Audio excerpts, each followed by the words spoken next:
I'm Mark Bouris and this is Straight Talk. When Ivan Cleary presented his son the Clive Churchill medal, moments after the heart-stopping 2021 grand final win against the South Sydney Rabbitohs, the loud cheers of the crowd faded into the background. It was a surreal moment for the Penrith Panthers coach, who just a year ago was recovering from their premiership loss against the Melbourne Storm. And it was a surreal moment for the Penrith faithful back home at the foot of the mountain in Western Sydney. For a young NRL coach like Ivan to go up against arguably one of the game's greatest coaches, Wayne Bennett, at his 10th grand final appearance and come out on top is evidence there is glory for those who back themselves. Ivan and I talk about shifting the narrative from a 2020 loss to bringing home a win for Western Sydney, and the interesting father-coach relationship dynamic with his son Nathan. So it's time for No Bullshit with Ivan Cleary. Ivan Cleary, welcome to Straight Talk, mate. Thanks, Mark. Pretty stoked to be here, I must say. Yeah, it's pretty cool. We go back a long way. I mean, you're an ex-Rooster, amongst other clubs, an ex-Rooster. Good mate, we got a lot of good mates in common too, you know, like Rico and Freddie and all the boys. And it's actually, to be honest with you, for me, I feel like it's a big privilege to be sitting here opposite you. You're a bit of a giant killer this year, 2021. Yeah, you're a giant killer. That's the bottom line. Yeah, for me. That's kind of cool. I feel, as I said, really happy to be here. It's been a pretty cool journey. This year has been, amazing. A lot of fun, crazy. Yeah, we're just saying it. Just come back from Queensland, 4 months in Queensland. Who would have thought? Yeah, totally. Win the big prize was, it was just awesome. Man, you've always been. All right. You're understated. I mean, and you are totally understated, and to some extent unassuming. You've never been like you're not the big garrulous guy. You sort of get yapping away. That's not your style. But I want to say this to you, and this is what stood out for me. In a coaching point of view, not your team. You beat Bellamy, you beat Bennett, then you presented your son with a medal. Like, fuck, that's like, you must have felt like you just climbed to the top of the mountain. Yeah, I've had a few people ask about that. You know, how did it feel? And just on the presenting that with the medal, like it still feels surreal. Like it felt like a dream. Because number one, I don't think the coach normally does it, because Clive Churchill's widow normally presents it because it was in Queensland. And so I didn't even know that I was doing that until just before it happened. So I thought, presenting the medal, so it must be one of our boys, you know. And Scott Sattler was there, and he actually said, "Oh, you're presenting Nathan with the medal." I said, "Oh, well, I don't know who's getting it." He goes, "No." And I was like, "Yeah, wow." Anyway, I go up on stage, and they're just about to announce the winner, and I knew it, but I still thought maybe they're going to say someone else. Then when they said his name, and I saw his face, and he comes up. It was like, I haven't seen the footage of it, so I don't know what it looks like. But coming out of my eyes, it was like a dream. Yeah. Yeah, I must, and what it is like. I just can't imagine how you and Nathan must interact. Like, what does he say? Like, I mean, do you talk about this shit, or you just sort of, it is part of the business and what you guys do? You play footy, you coach footy, and we've never really spoken about it since. At the time, we just you just looked at each other and just was like, "Can you believe this?" You know, and I could just see how happy he was, because I could see how much work he puts in. And I think a lot of our relationship is we talk, but we also don't talk, if you know what I mean. So I think we have a bit of a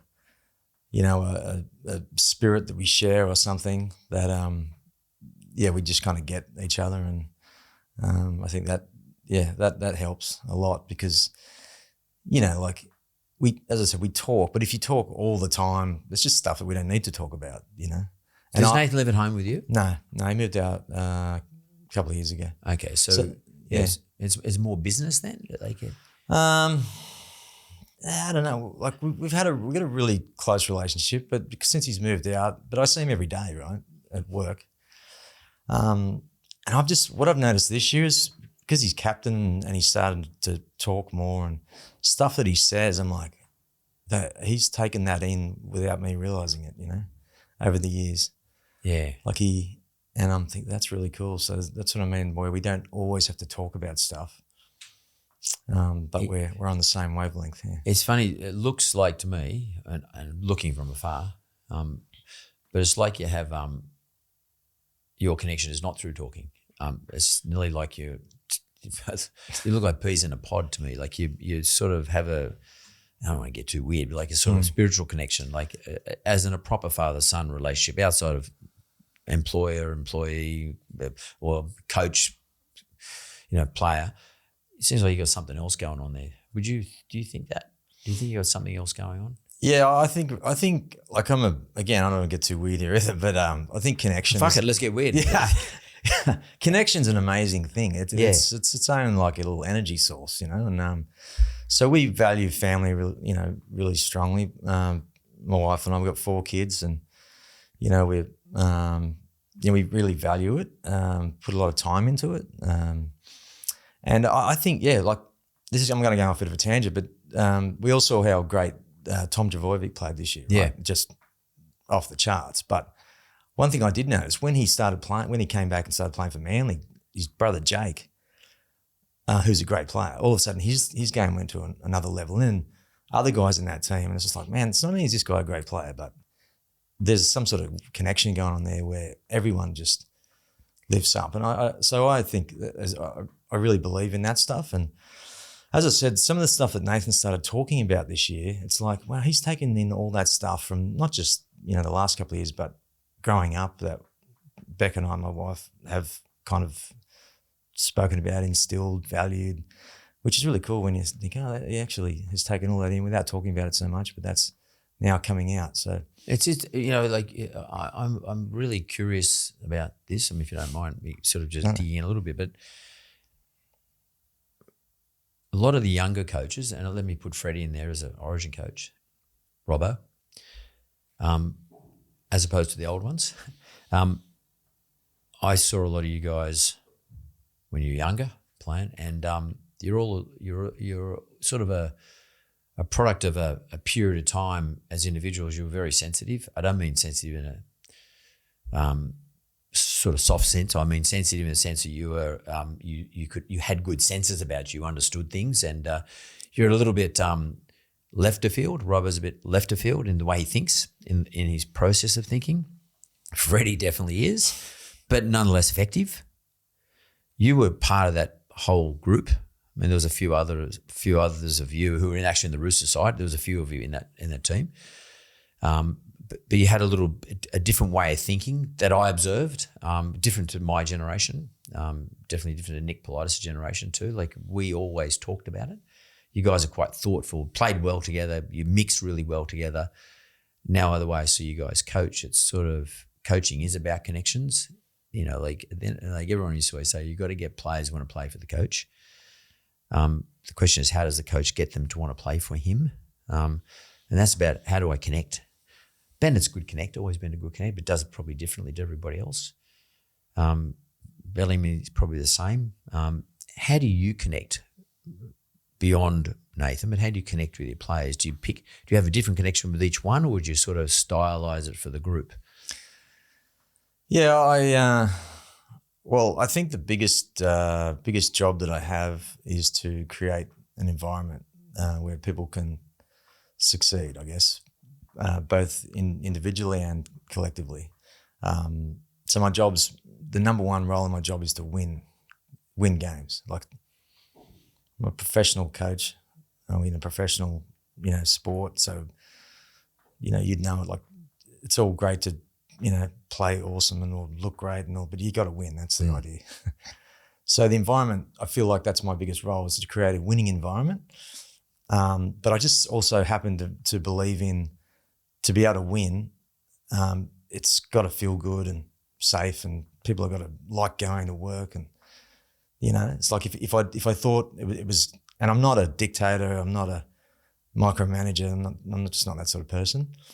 Whereas probably a good way to explain it is when I was down in my periods in my coaching career, when I was down on confidence, or I would sometimes look at guys that are like seen to be dictators or, you know, good aggressive yellers, all that kind of stuff, and think, wow, maybe that's what I have to be like. You know, maybe I'm just gonna go okay, but never really hit the heights. Like, you know, when you're down, you kind of doubt yourself and that. But you know, I feel like, yeah, no, it's not my way. Like, yeah, I like to create an environment that's, yeah, people can be themselves. They can turn up, but you got to win. So to be able to win now, yeah, it feels good. That when you say you got to win, is it also about? When you guys came on the second half in the grand final, I just watched the way Panthers ran on compared to the Bunnies, and then I saw Luai a few times. When he got the ball, he sort of jumped in the air like a rat. Like he came over with this massive amount of energy. It seems like to me that you've created this super energetic ball within your group. I don't know whether it's because they're all young guys or because they've all played with each other in the past. I don't know what it is. Maybe you could tell us. But they just come out they always come out extremely energetic. And they look like you just said having fun. Or is it just a couple of individuals? I don't know. Yeah, well, it's a bit of both, I think, a bit of everything. Jerome Lewis is probably a good example where a couple of years ago, there's a young guy, Matty Burton, in our team who's played in the centres this year and has gone to the Dogs. Like, there was probably a big question mark of who should play 5'8" with Nathan, and there were plenty of people telling me that Matt Burton should.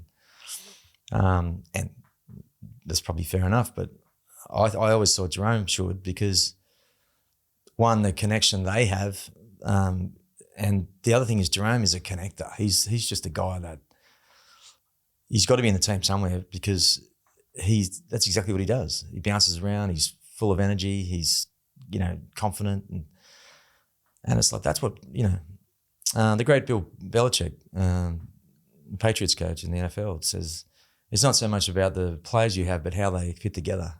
And I've kind of always believed in that. So that's, and Jerome's one of those guys. So it's as much about what you're trying to create, but it's also about getting some balance in your team, different personalities, and that's not just one size fits all. It's like it's a bit of a journey. You got to, oh, that's working, that's not. You know, hey, we look better when he's playing, or you know.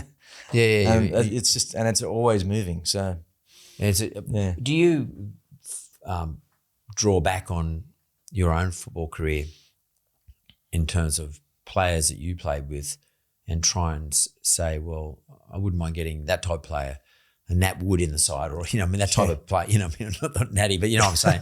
Well, I mean, a Nat Wood in the side. No, we all need a Nat Wood. Everyone needs a Nat Wood in the side, I agree with that. But I mean, do you go back to your own playing career and say, look, this really worked when I played because we had that person there as characters, you know, and characteristics? Do you ever fall back on that, or you just play what's in front of you at the moment? No, I definitely go back. It's funny, like when I was playing, I wasn't thinking like that. You know, I wasn't thinking at all as a coach. I played my whole career without thinking I was really ever going to be a coach. I thought maybe I could be, but I wasn't planning for it. I wasn't thinking about it.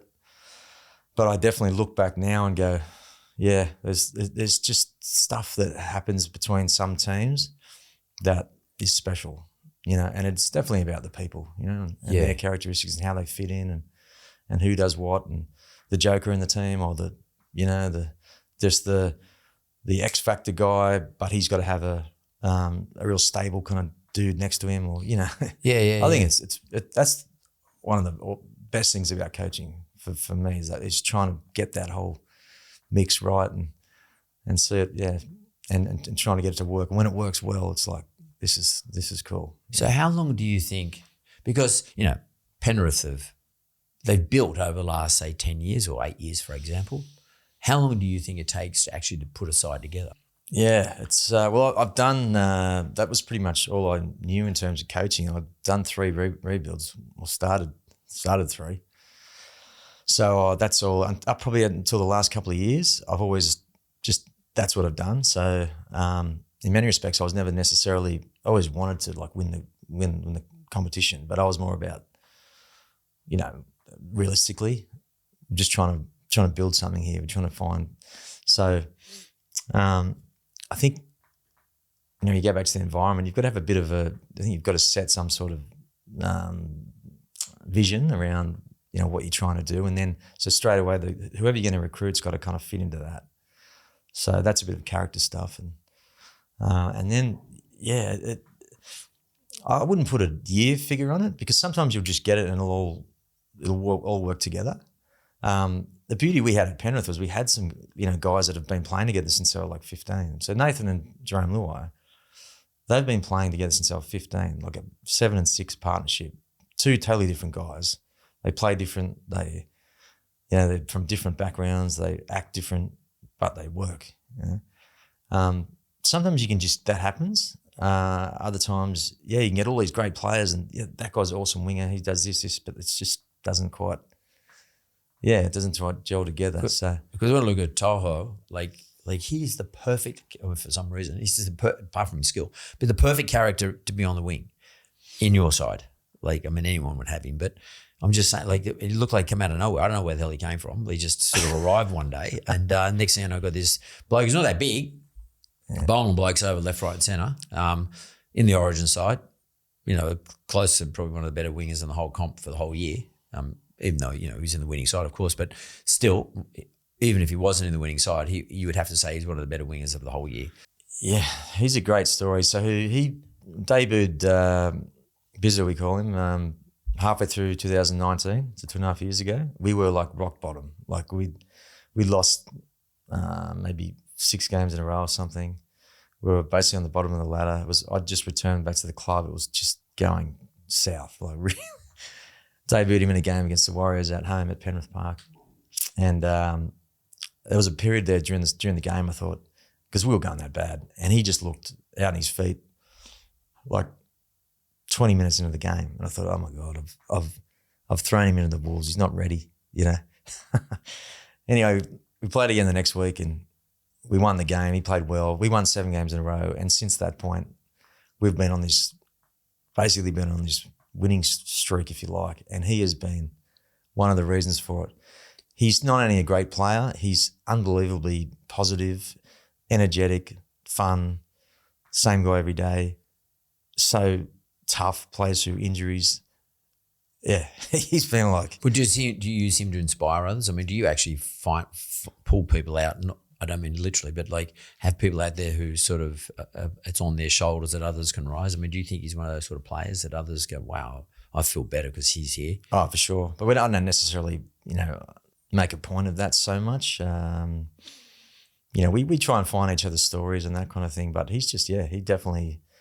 When he's around, everyone's feeling good, just feeling good because he's just good company too. Simply, just good company. He rocks in the building every day, smile on his face, says good day to everyone. He's just good to have around, and he makes you look better as a coach on the weekends. How do you? You just made an interesting point, which I've sort of observed in other teams, in particular one. Sometimes you can have blokes in the team that great talent, that can be a real fucking problem. And to some extent it works better. I mean, as hard as it is, works better if you can sort of weed them out. I don't mean it, I'm not saying they're weeds, but like sometimes it's better to take the hit and not have them in that side, even though you'll miss something they can do in the game, because overall they can have a negative effect on that, on your side. Have you been through those periods, and have you reckon you got the right gang now? Definitely been through those periods. I think anyone who's got to try and rebuild a club, the biggest problems again, and that's not personal. That's just are always the better players, because if they're not better, if they're not great players, or the higher end of the pay scale, it's pretty easy to weed them out. It's the ones that are maybe the best player or the highest paid or up there somewhere, who's been at the club for a long time. They know all the right people in the club intimately, normally. They've worked them.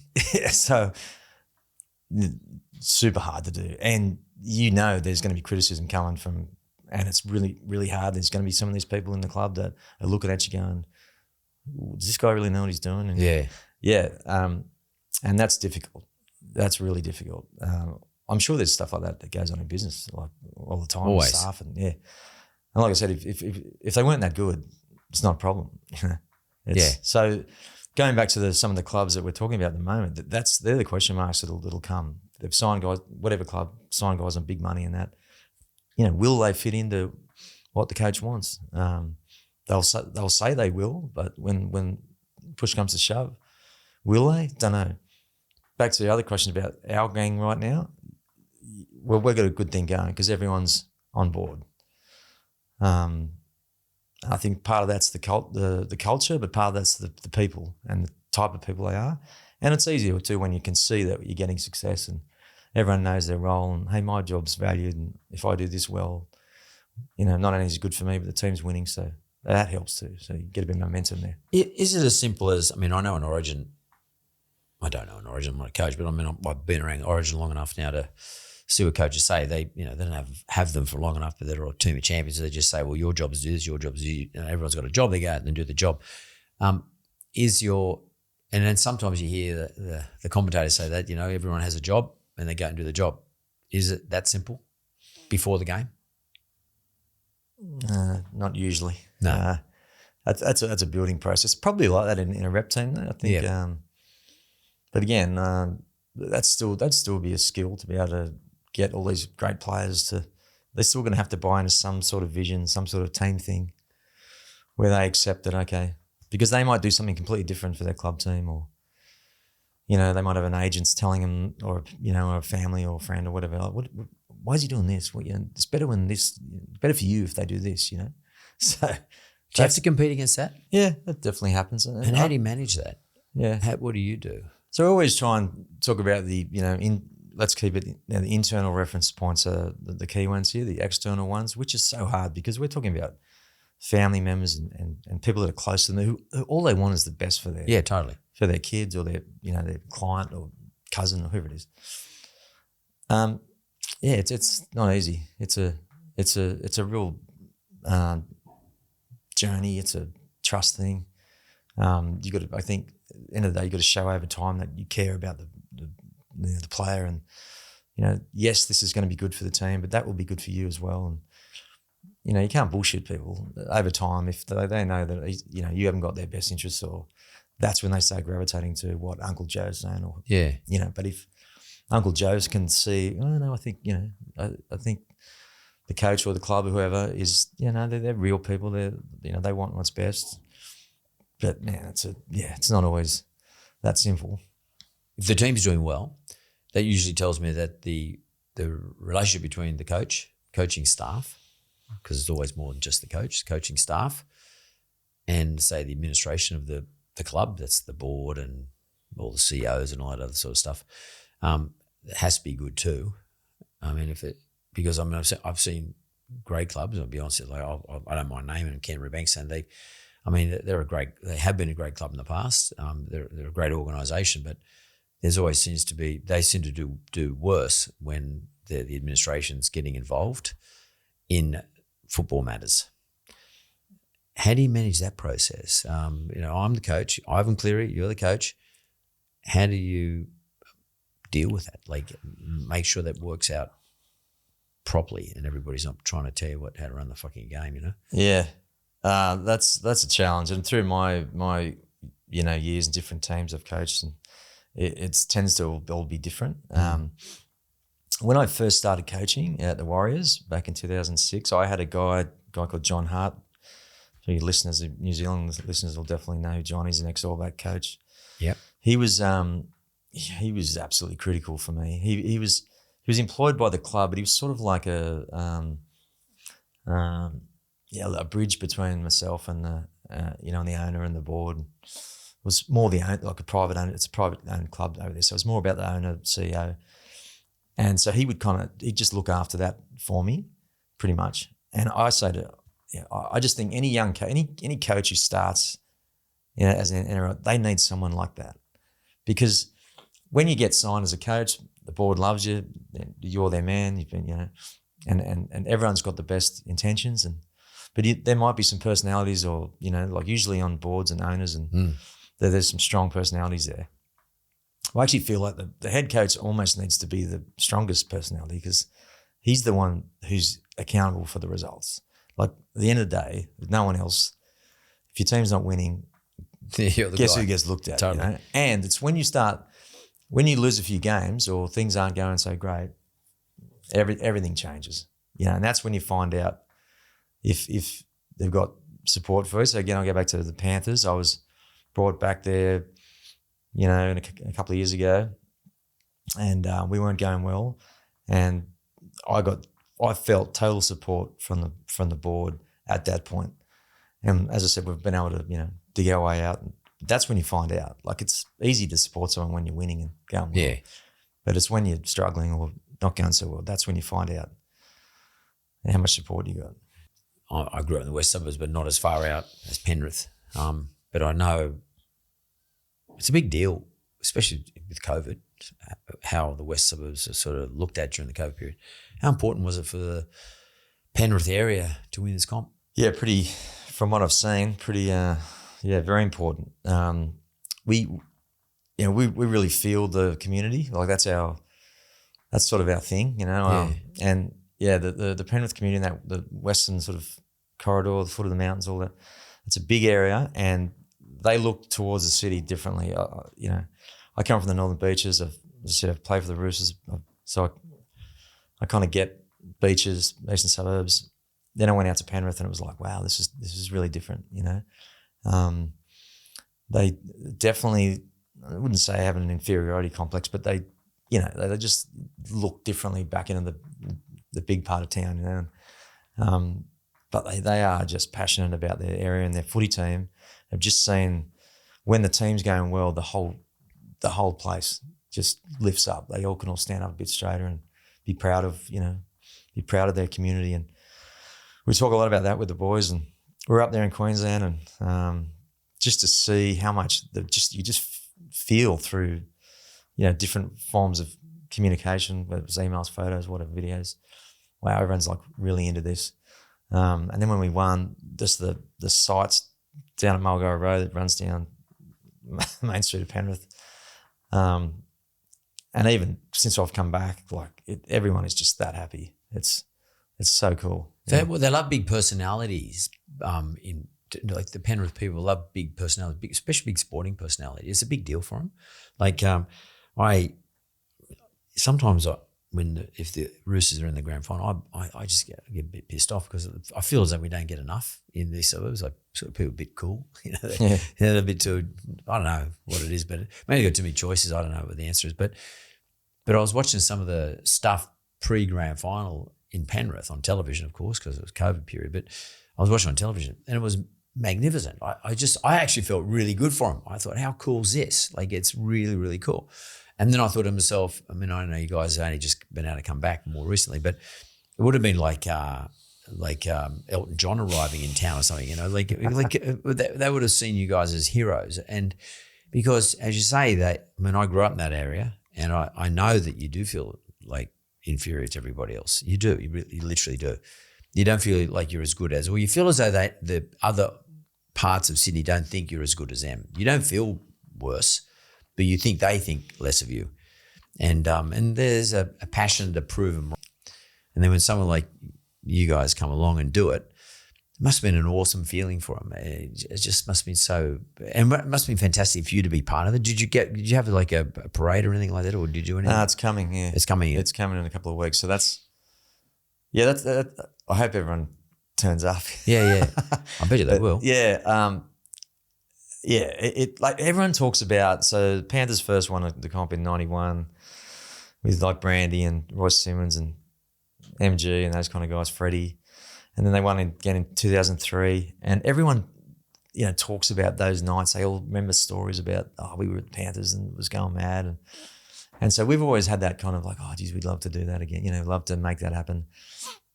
And we've done it, but we weren't there, you know, but we saw it. So, but it's I don't know, there's just something like sport transcends communities and, and I think because it was COVID as well and lockdown, the footy team became this thing like, every weekend's like, that's what everyone looked forward to, And I was just at this, I was at Hawkesbury racetrack yesterday, just doing, with some guys and these guys were coming up and showing me videos of like at the moment when we won with their kids inside their house and they're just like in tears and it's just like, it really hits you like, wow, we do something more than just, we just game of footy and it's our work and it's our livelihoods and all that, but it's so much more, It's pretty cool. Do your players get that?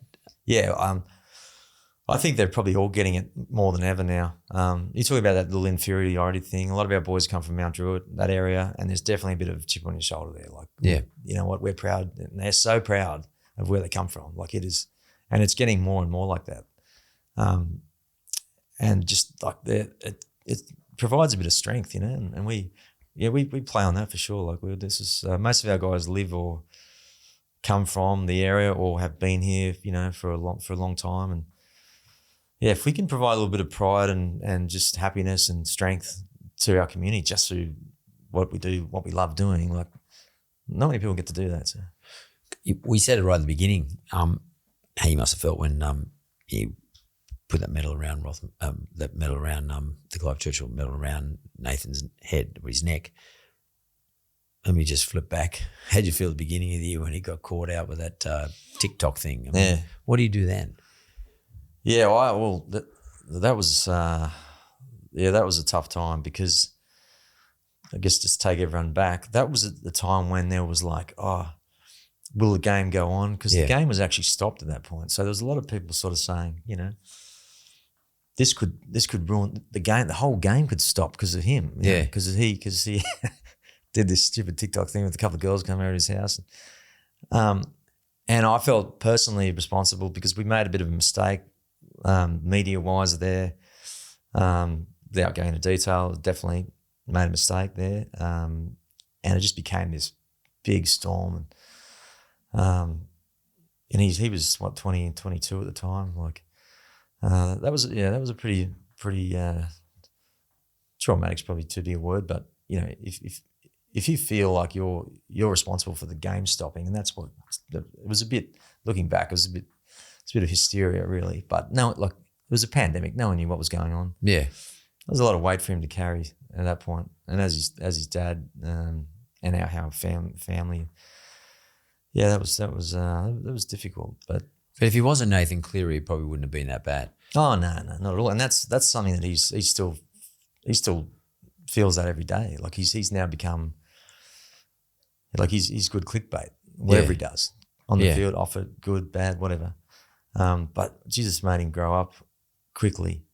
And the best thing about all that TikTok thing, all he's done since then is succeed. It's a little bit worse because he's Nathan Cleary, but he's also Ivan Cleary's kid. I think so. Yeah. And that's again, when things like that happen, you feel a bit of a burden thinking, well, we wanted this to happen. We wanted to work together. But it's just, it definitely shines a light on anything, controversial or whatever you might do. It makes it more brighter. There's a lot of people who give us such good feedback. It's so good to see that you're, the connection you guys have got and the relationship and all that. But there's also, I don't want to sound like a dick, but there's a level of envy there as well, I think. Oh, yeah, totally. Yeah, so They want to see the relationship fail. Well, there are people like that, unfortunately. Yeah, I think so, because probably their relationships aren't so good, so it's good to bring people down to feel yourself come up a bit. That's just human nature, I think. And with social media and the platforms that are available to, anyone who's having a bad time or whatever. Well, we saw it with poor Mitch Pearcey and Wayne like a couple of years ago when he was at the Roosters, over that incident, it was nothing. I mean, I know it was nothing because we saw the footage and everything, but they just nearly stamped him out of the game. Yeah. I mean, he got 12 weeks, then they'll have to go off to a place to a rehabilitation place to sort of dry out of the alcohol just to prove that he was not an alcoholic. And they just, and you've seen how they give it to Pearcey over the years at Origin. You must have thought to yourself when Nathan first started playing halfback, what's going on here? I mean, did you go through it? I mean, and you would know Piercy. And you know the family. You know, they're all close. You know, Wayne's a great father, great bloke. Yeah, for sure. I look at Mitchell Pearce and just think it's interesting. You know, you look retrospectively and just go, yeah, wow, that guy has been, you know, he's had some great times, obviously, but geez, he's had some, you know, tough times. But like the attacks that he had to Origin, and that incident as well. How good was it when he played? Like he got a chance to win an Origin series. What was it, 2 years ago? And that was because Nathan got injured. And that was just, I know that Mitchell's always been a great supporter of Nathan. Like when he was getting, you know, whenever he's been, you know, getting hammered for, he's reached out, that's been so strong, that's so cool for Nat to get that from a guy who knows. You know. I honestly I sometimes look at Nathan and go, man, like, so the idea is to try and be as successful as you can be, but geez, that comes with a price too. So I'd be totally all the parents out there who want their kids to be really good at rugby league, and just be careful. We've got to be careful what you wish for. Yeah, well, sure. I guess what I'd like to know is a little bit about Ivan Cleary. So, what do you do in your spare time? Like, I mean, what sort of makes you, what ticks the boxes for you? What are you, 50 now? 50, 50 years old. So you're still a young man. You are, relatively speaking. And you've sort of done really well. You've sort of hit the most successful point that a person doing you can do. But what do you do as a guy? Like, what's your deal? Yeah, family's definitely important for me. So I always spend a lot of time, you know, with my family. I think my greatest achievement is my marriage. So that's sort of this thing that everything's been built from. I mean, again, don't want to get too deep, but I've been married to Beck for 26 years. And yeah, so I spend a lot of time with her. But I love to surf. That's something so I'm involved in, obviously, team sports. I love the team thing. I love having a beer with mates and family or whatever. But I generally, when I surf, I usually do it by myself. That's a bit of more meditational? Yeah, kind of, yeah, for sure. That's when I get creative. Like often if I go for surf, I'll come up with an idea in an hour about, say, footy or whatever, just from doing that and not going in there thinking about that. It'll just come out. So that's probably the thing I like most. I like playing golf, and you know, I've always been a sport guy. But probably golf. If I can play golf and surf and be with my family and that, I'll be happy. When do you guys kick off again? But you got an extra extended period, haven't you, this year? The players have. Yeah, so I'll get back into work in a couple of weeks. It hasn't really left me, to be honest. It doesn't these days. It is just it's non-stop. Yeah, and that's usually because of recruitment. So season will finish, and there's some big decisions you've got to make before the start of the next year. I don't know. This has just happened where all of a sudden everyone's signing contracts 12 months out from when they finish. Yeah, that was like really rare back in the day. Yeah, now it happens all the time, and it's like this cycle's just been brought forward. So when you want to just kind of chill out and go and have a holiday, hang on, you're making some of the biggest calls you're going to. It's open season. You got to make, yeah. And I guess, do you get involved in salary cap too? Because that's a thing all the time. Because you know, there's obviously someone saying, well, you know, you've only got that much to spend, Ivan. Like, don't. Yeah. I mean, you got to be. It's all very well. You might want to go and buy Josh out of a car, but if he's going to cost you $1 million, forget about it. Yeah. You can't buy. You just can't go and buy whoever. And you also, it's all about also who you're going to lose. Yeah. I mean, because you're thinking about next year. You know, I mean, yeah. So I'm very, very involved. We have a committee in that sense, which some clubs would look down upon, I think, because like there's too many people involved. But you know, we run a pretty collaborative ship out there. At the end of the day, I'm usually the one that's got to make the final call on pretty much everything. But I like to get, you know, my people that I trust, their opinion, and then we'll work it out. So I'm across all that. Where our cap fits, how it's looking.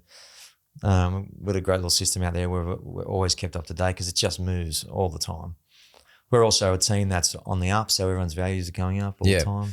It's a problem. Yeah, we've definitely got to look and, what we're going to lose guys. Yeah. Who they're going to be. Yeah. And I guess also you've got the advantage also, but it's a disadvantage in terms of time that you have to think about it is the nursery that you sit on. You've got a massive nursery out there. It seems to me then you're completely committed and always thinking about football. It looks like it dominates your life. Apart from your family, footy and family dominate your life. Yeah. Would that be fair to say? That's fair. Yeah. Yeah. It's it's a 24/7 kind of thing. And everything else is a sideshow. Everything else you do is like outside family and footy. Just not enough time to really commit to anything big.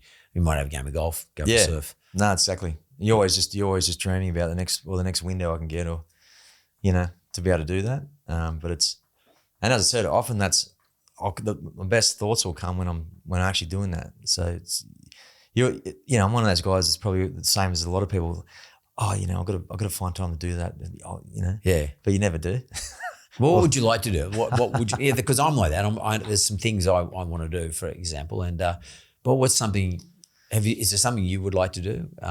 I'll give you an example for me. When I was a kid, right up until year 12, I played piano, and I did all exams, something like that, and then I just stopped because I did it for my mother, and then when I moved out of home, as soon as I finished school, I stopped playing piano, and then when my mother got motor neurone disease a couple of years ago, I was desperate to go and play her again the piece I played in my year six form exams, and it was the Hungarian Rhapsody. And but I didn't get around to doing it. So on my, let's call it bucket list, is to go back and get a teacher who can take me back through my piano years and get me back proficient at piano again. That's something I want to do, but I've never done it. I just keep talking about it and thinking about it. Is there something like that in your mind? Hungarian Rhapsody. That sounds pretty amazing. I've no idea what that is, but it's pretty good. It's a beautiful piece of sort of village style music.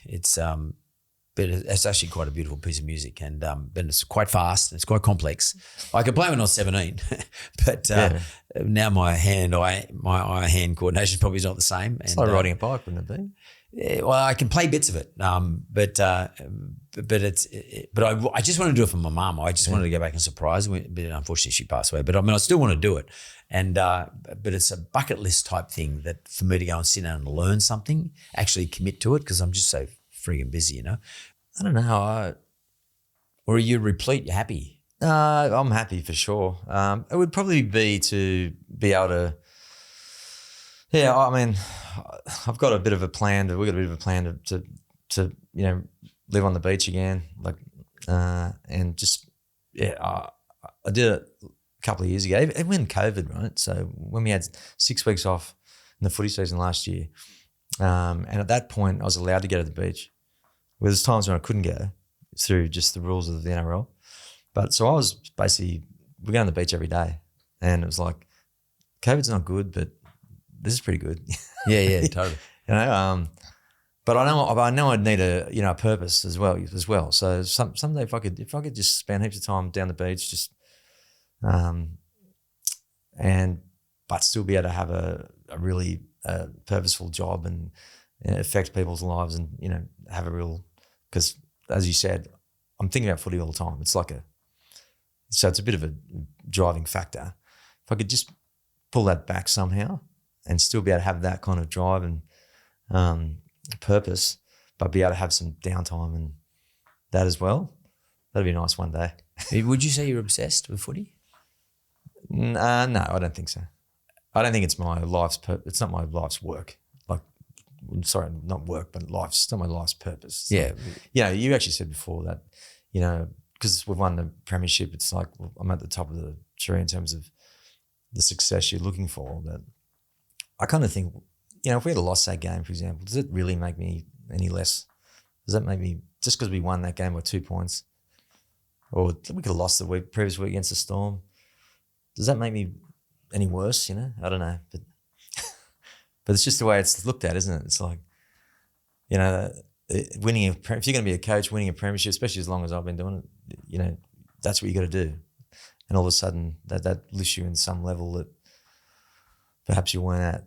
It's funny, you know, when you say you're probably not obsessed, it's actually a good thing, I think, with players, young kids, because I think they can smell obsession, and I think it can be bothersome, obsession. Like if you're the coach and you're obsessed and you're overcommitted, and you know, maybe you send them texts all day long or some sort of weird stuff, you can fuck them up a little bit, because a lot of them are just pretty easygoing people. They're not obsessed, and they're just playing the game. They're young, the kids.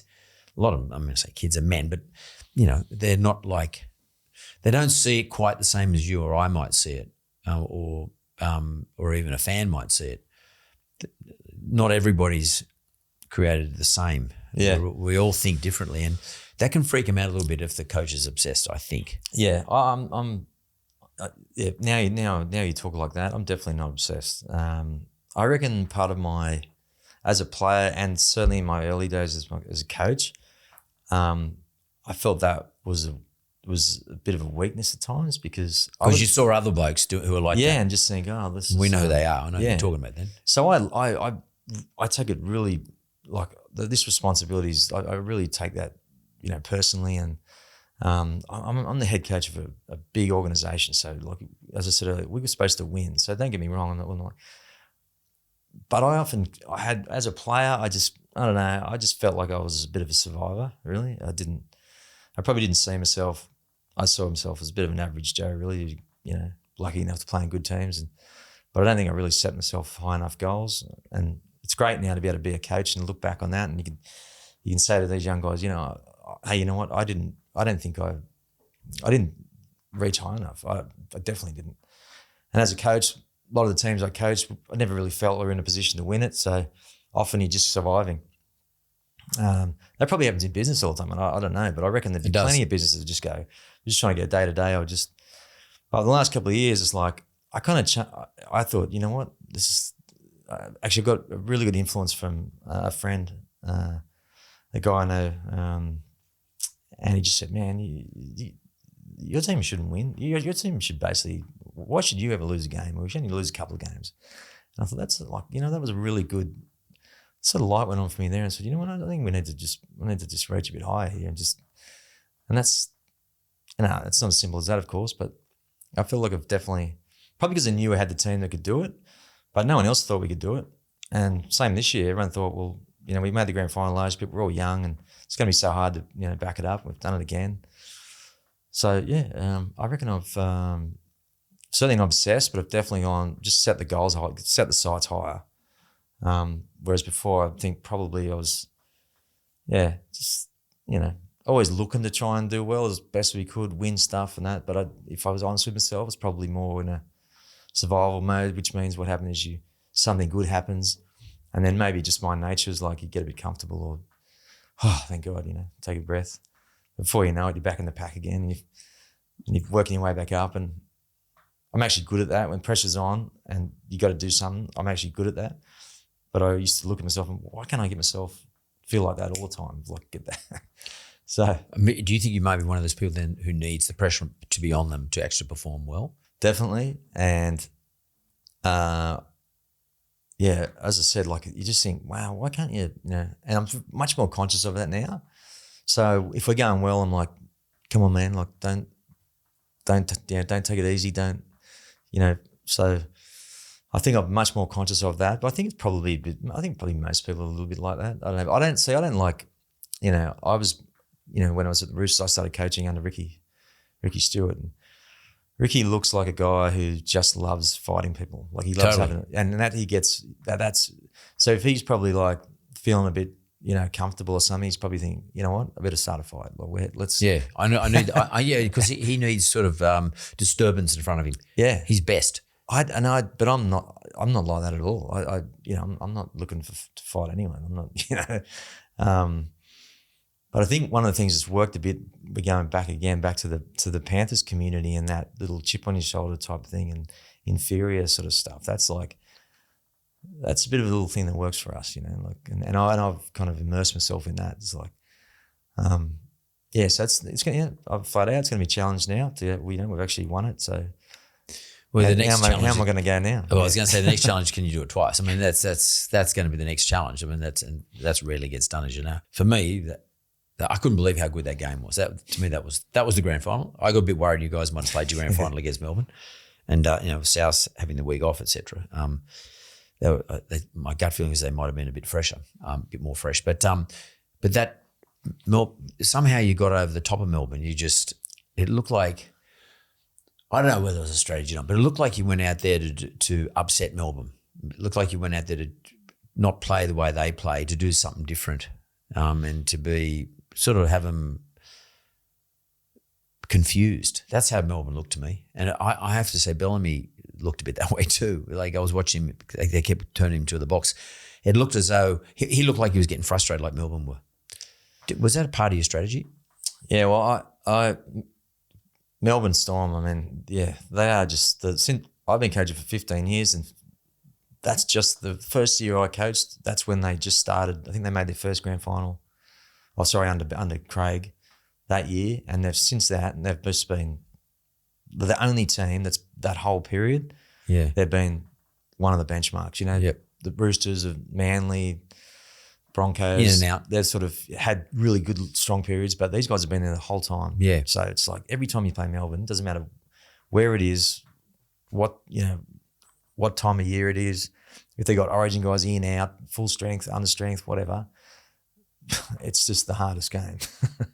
And when you play a team like that, you just have to, without going into detail, you have to try and get them off their game somehow. Like any sport, whether it's a one-on-one thing or a team thing, you're playing someone really good. Like if you're playing against Roger Federer or something in tennis, imagine a guy is, I don't know, he's ranked 50 in the world, he's playing Roger Federer. What, is he just going to, feed him what he's good at? No, he's got to come up with something. Doesn't always work, Yep. But that's kind of, Against, the Melbourne thing was like they were just steamrolling everyone. They just their season this year was just phenomenal. Unbelievable. It's just like, hey, But they start well every week. And sometimes a lot of teams are beaten before they get there. Yeah. And other teams are beaten in the first 20 minutes. So like we just can't happen. It's a long time after 20 minutes, 60 minutes, but we've got to start well. And fortunately we did. So And you held them. And you held them. I mean, they look like they're getting really frustrated towards the end. They are so hard to beat. But you beat them, and as I said, I mean, I just think, I'm so happy that you're here, and I think that it's just an amazing, have been an amazing experience for you, your family, your club, your team members, and probably the whole of Penrith. I mean, what you did, and overlay that with the fact that you're all up in Queensland, you had the whole COVID environment sort of was sitting over the top of everybody, including your club, your players, your fans, and you brought it home. And like for me, and I'm not even I'm not a Penrith, supporter. I'm a Rooster supporter, but I think other clubs really love the fact that Penrith won. And it's nothing, South, I can't say it's nothing against South or Melbourne. I'm a Rooster supporter, so I have to say it is something against South. But generally speaking, I was very happy to see Penrith win. It's a Sydney club, but it's a club in Sydney who deserved the trophy. And I think a lot of people in Sydney felt that way. And, mate, you brought it home along with your players and your coaching staff, so well done. Thanks very much, Ivan Cleary. Thank you, Mark. Very humbled by those kind words. Thanks, mate. It's great, mate.